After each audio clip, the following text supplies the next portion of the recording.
অনেক কষ্টে দিনকে আঁকড়ে ধরেছি, কিন্তু এই আবদ্ধ নফস তাকে নিয়ন্ত্রণ করতে এখনো হিমশিম খেতে হয়।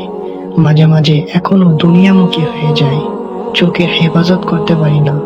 জানি না কিভাবে আরো ফিতনায় জড়িয়ে যাই।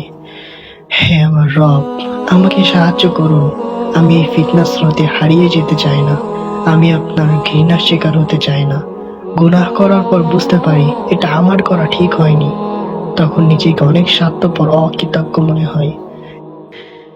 হে আমার রব, আপনি তো সবই জানেন। আপনি ছাড়া কেউ তো আর আমাকে বোঝে না।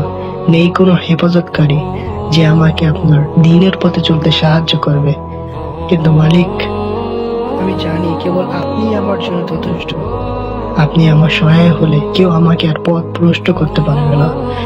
হে আমার রব, আমার ইমানকে এতটা শক্তিশালী করুন যেন এই নিকৃষ্ট নফসের কুমন্ত্রণায় আমি হেরে না যাই।